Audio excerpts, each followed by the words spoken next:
खुलुमबाय बड'लाइभ 24 नि स्टुडिअ आं किंकन मुसाहारि मोनसे गेदेर रादाब लानानै फैदों आसामनि गिबि मन्थ्रि जागोन डक्टर हिमन्त बिश्व शर्मा नैथि खेबनि थाखाय गिबि मन्थ्रि महरै समायखिरा लागोन गिबि मन्थ्रि डक्टर हिमन्त बिश्व शर्माया आरो बेबायदिनो 12 मेआव हादोरनि गाहाय मन्थ्रि नरेन्द्र मोदी बिथांनि नुजाथिनायाव आसामनि गिबि मन्थ्रि महरै समाय लागोन डक्टर हिमन्त बिश्व शर्मा बिथाङा आरो नैथि खेबनि महरै गिबि मन्थ्रि महरै समाय लागोन हिमन्त बिश्व शर्मा बिथाङा आरो बिथाङा NDA खौ मदद होनायनि थाखायबो BPF आरो BPF नि गाहाय हाग्रामा महिलारिखौ साबायखर जासिदों आबुङै फोरमायगासिनो दङ गिबि मन्थ्रि महरै समाय लागोन 12 मेआव हिमन्त बिश्व शर्मा बिथाङा MLA दोलोनि दैदेनगिरि महरैबो सायख'बाय डक्टर हिमन्त बिश्व शर्मा बिथांखौ गिबि मन्थ्रि जागोन डक्टर हिमन्त बिश्व शर्मा बिथाङा नैथि खेबनि थाखाय आसामनि गिबि मन्थ्रि जागोन डक्टर हिमन्त बिश्व शर्मा बिथाङा नैथि खेबनि थाखाय गिबि मन्थ्रि जागोन डक्टर हिमन्त बिश्व शर्मा आरो बिथांखौ दिनै MLA दोलोनि दैदेनगिरि महरै सायख'नाय जायो हिमन्त बिश्व शर्मा बिथांखौ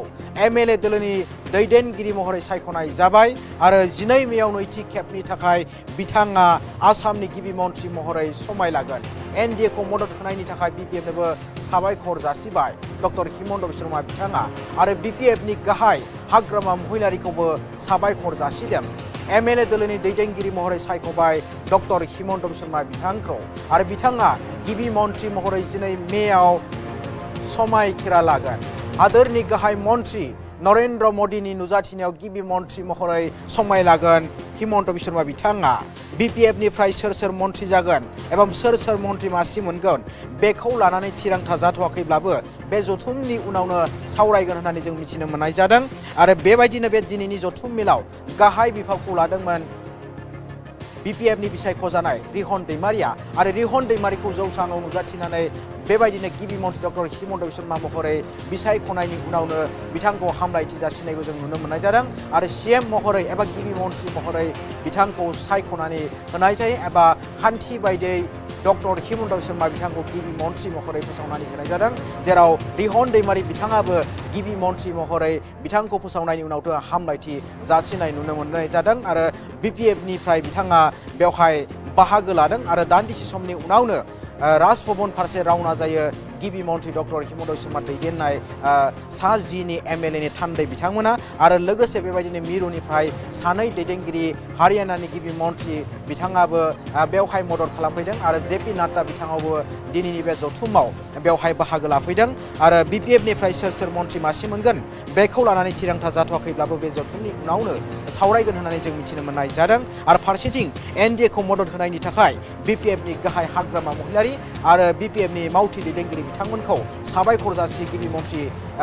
बिसायख'जानाय हिमन्त बिश्व शर्मा बिथाङा आरो बेबायदिनो साबायखर जासि डक्टर हिमन्त बिश्व शर्मा बिथाङा आरो दान्दिसे समनि उनावनो NDA नि सा 10 MLA बिथांमोना हादोरसा बेंगिरि लक्ष्मण प्रसाद आचार्य बिथांखौ लोगो हमगोन सरकार दानो थाखाय हादोरसा बेंगिरिनाव गनायथि बिगोन बिथांमोना आरो बेबायदिनो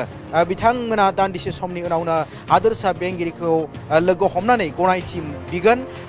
आसामाव गोदान सरकार दानायनि थाखाय हादोरसा बेंगिरिनि गनायथि बायदियैनो 12 मेआव खान्थि बायदियै आसामाव गोदान सरकार दागोन एबा समाय लागोन आरो बेबायदि MLA दोलोनि दैदेनगिरि महरै सायख'नाय जायो दिनैनि जथुमाव डक्टर हिमन्त बिश्व शर्मा बिथांखौ आरो बिथाङा नैथि खेबनि थाखाय आसामनि गिबि मन्थ्रि महरै 12 मेआव समाय लागोन 12 मेआव हादोरनि गाहाय मन्थ्रि नरेन्द्र मोदी बिथांनि नुजाथिनायाव बिथाङा डक्टर हिमन्त बिश्व शर्मा बिथाङा गिबि मन्थ्रि महरै समाय लागोन CM महरै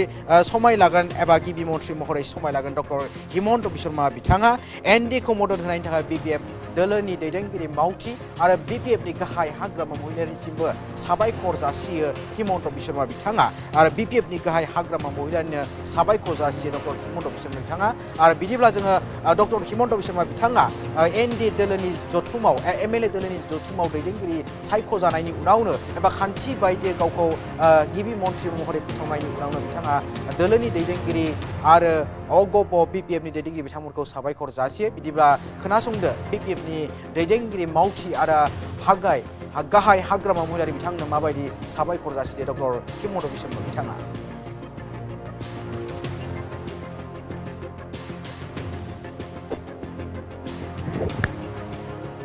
Bodoland's People's Front আৰু Bodoland's People's Frontৰ সভাপতি BTCৰ মুৰব্বী হাগ্ৰামা মহিলাৰী ডাঙৰীয়াকো তেখেতৰ সমৰ্থনৰ বাবে আমাৰ প্ৰতি দেখুওৱা সমৰ্থনৰ বাবে মই বহুত ধন্যবাদ জনাইছো। BPF দলৰ সহযোগিতাৰ বাবে এইবাৰ BTC অঞ্চলতো ভাৰতীয় জনতা পাৰ্টিয়ে 4খনকৈ আসন পাবলৈ সক্ষম হৈছে আৰু BPF দলেও নিজেও 10খনকৈ আসন লাভ কৰিবলৈ সক্ষম হৈছে। মই BPF দলৰ বিধায়ক আৰু কাৰ্যকৰ্তা সকলকো বহুত ধন্যবাদ আৰু কৃতজ্ঞতা জ্ঞাপন কৰিছো। আপোনালোক সকলোৱে জানে অহা 12 তাৰিখে ভাৰতৰ প্ৰধানমন্ত্ৰী নৰেন্দ্ৰ মোদী ডাঙৰীয়াৰ উপস্থিতিত NDAখ মন্ত্ৰীসভাই তৃতীয়বাৰৰ বাবে শপত গ্ৰহণ কৰিব। বডোলেণ্ড পিপলছ ফ্ৰণ্ট আৰু বডোলেণ্ড পিপলছ ফ্ৰণ্টৰ সভাপতি BTCৰ মুৰব্বী হাগ্ৰামা মহিলাৰী ডাঙৰীয়াকো তেখেতৰ সমৰ্থনৰ বাবে আমাৰ প্ৰতি দেখুওৱা সমৰ্থনৰ বাবে মই বহুত ধন্যবাদ জনাইছো। BPF দলৰ সহযোগিতাৰ বাবে এইবাৰ BTC অঞ্চলতো ভাৰতীয় জনতা পাৰ্টিয়ে 4খনকৈ আসন পাবলৈ সক্ষম হৈছে আৰু BPF দলেও নিজেও 10খনকৈ আসন লাভ কৰিবলৈ সক্ষম হৈছে। মই BPF দলৰ বিধায়ক আৰু কাৰ্যকৰ্তা সকলকো বহুত ধন্যবাদ আৰু কৃতজ্ঞতা জ্ঞাপন কৰিছো। আপোনালোক সকলোৱে জানে অহা 12 তাৰিখে ভাৰতৰ প্ৰধানমন্ত্ৰী নৰেন্দ্ৰ মোদী ডাঙৰীয়াৰ উপস্থিতিত NDAখ মন্ত্ৰীসভাই তৃতীয়বাৰৰ বাবে শপত গ্ৰহণ কৰিব। বডোলেণ্ড পিপলছ ফ্ৰণ্ট আৰু বডোলেণ্ড পিপলছ ফ্ৰণ্টৰ সভাপতি BTCৰ মুৰব্বী হাগ্ৰামা মহিলাৰী ডাঙৰীয়াকো তেখেতৰ সমৰ্থনৰ বাবে আমাৰ প্ৰতি দেখুওৱা সমৰ্থনৰ বাবে মই বহুত ধন্যবাদ জনাইছো। BPF দলৰ